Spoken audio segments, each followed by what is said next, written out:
올가을 풍성한 수확을 위해서 정성을 쏟아 키워온 사과나무.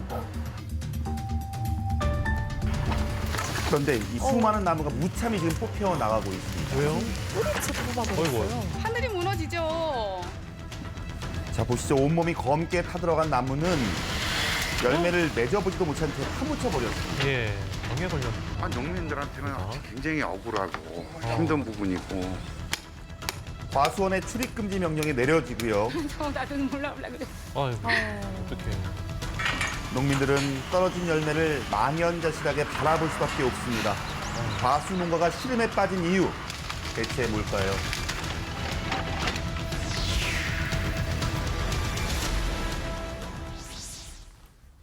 우리나라 최대 사과 산지 중 한 곳인 충주를 찾았습니다. 요즘 이곳엔 매일 플레인 소리가 끊이질 않는다고 합니다. 마을 대부분의 과수원에서 사과나무를 지금 제거하고 있는 중인데요.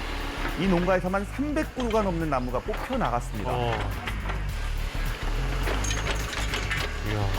300그루가 예. 있네요. 어떻게 너무 안타까운 상황이에요. 사과나무 화상병 때문에 사과나무 뽑은 거예요. 전염성이 강해서 나무가 걸리면 다 뽑아야 된다 그러더라고 이게. 네, 그렇습니다. 사과나무가 병든 원인은 이 과수 화상병 때문입니다. 이 과수 화상병은 가지, 줄기, 이 과실 등이 검게 마르는 병인데요. 사과와 배나무 등에서 발생합니다. 네. 특히 사과나무가 더 취약하다고 합니다. 아, 그렇군요. 근데 한 번 이 병에 걸리면 손 쓸 도리가 없대요. 그래요? 나무를 제거한 것 외엔 방법이 없다고 합니다. 아유. 몇 년을 키워온 나무. 뭐 자르면 될 줄 알고 처음에는 이제 한 이틀은 잘라봤는데 한 며칠 지나고 나니까 그거보다 더 많이 번지고 더 많이 번지고 그러니까 안 되겠다 싶어서 예, 신고를 하게 됐죠. 아, 어떡해. 아이고, 아까워라.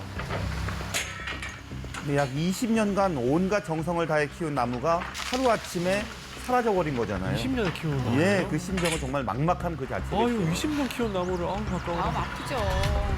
진짜 땅바닥에 주저앉아서 울고 싶죠. 아유, 어이가 없어요. 진짜. 20년 키운 나무인데. 과수 화상병에 걸린 나무는요, 이동 중에 또 다른 감염원이 되지 않도록 바로 매몰됩니다. 그 자리에 묻어버리고. 세균 번식을 막기 위해서 5에서 6m 깊이로 땅을 가능한 한 깊게 파고요. 석회를 뿌려서 세균이 자체적으로 죽도록 합니다. 아, 세균이 없어지기까지 걸리는 시간이 최소 3년. 이 3년이라는 기간에는 사과나무도 배나무도 심을 수가 없어요. 저 땅은 아예 그냥 못 쓰는 땅인 거예요. 예, 기다려야 되는 거야, 3년. 아, 뭐 마음은 당연히 안 좋죠. 농민들이 키워놓은 건데 수확 한참 볼 시기인데 뭐 이렇게 됐으니까 마음이 뭐 좋을 리가 없죠 당연히. 대지중지 키워온 나무들이 가득했던 과수원을 순식간에 황무지로 만들어버린 과수 화상병. 대체 어디서부터 시작됐을까요? 화상병을 일으키는 이 세균이 북미 지역에 있는 세균하고 제일 유사합니다. 그래서 그 결과를 바탕으로 이 북미 지역에서 바로 우리나라로 유입이 된 것으로 지금 추정을 하고 있고요. 240년 전에 미국에서 발견된 과수 화상병은요, 네. 우리나라에선 2015년 경기도 안성의 배농장에서 처음 나타났다고 합니다. 어떻게 몇 년 들어왔을까요? 안 됐네요. 저렇게 타들어가는 거고요. 이야. 이후 중부지방을 중심으로 확산됐는데요. 어떻게 들어왔지? 작년에 급속도로 퍼졌어요. 벌써 올해만 400개가 넘는 농가가 피해를 당했습니다. 올해도 올해가 심하네요. 폭발적이네요. 특히 충주 지역에 집중적으로 지금 발생해서요. 이곳 피해 농가만 275곳이나 된다고 사과로 합니다. 유명한 곳인데. 치료제는 없을까요? 치료제는 지금 현재 보고되어 있는 건 없고요.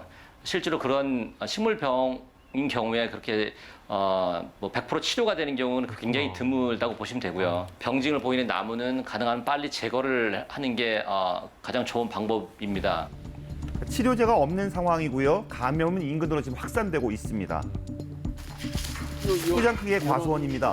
이곳에서 키운 850그루의 사과나무가 모두 과수 화상병 확진 판정을 받았대요. 모두요? 예, 다 잘라야 되는 상황입니다. 아이고, 어떡해.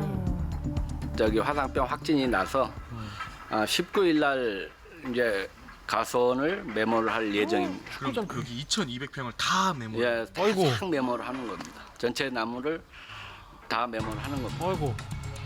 10여 년간 가족이 함께 일궈온 과수원이기 때문에 이 상황이 더욱 믿기질 않겠죠. 마음은 타들어 가는데 그저 손 놓고 바라볼 수밖에 없는 상황입니다.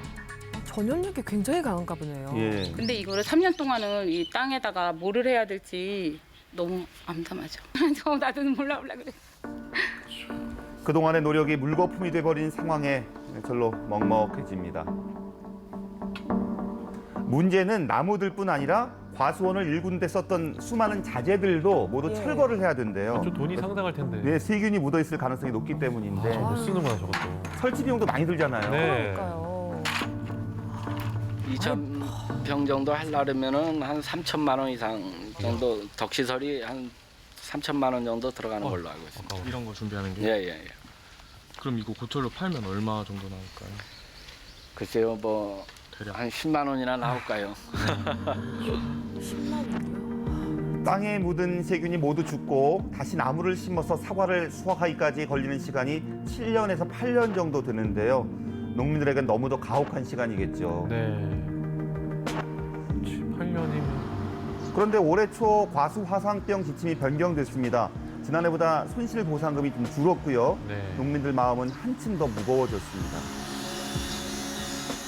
그게 나온다고 해서 그게 이게 진짜 7년 동안 이게 사실 이게 요걸로 가수원 저희가 이제 해가지고 그 이걸로 이제 이게 매출 따져 보면은 이거 못 따라와요. 그렇게 따지면은 7년 동안 8년 동안 그거 계산을 해보면. 네, 현재 정부는 더 이상의 피해를 줄이고자 농민들과 이견을 지금 조율 중이라고 하는데요. 그리고 감염 확산 막기 위해서 네. 선별 작업도 서두르고 있습니다. 하지만 피해는 계속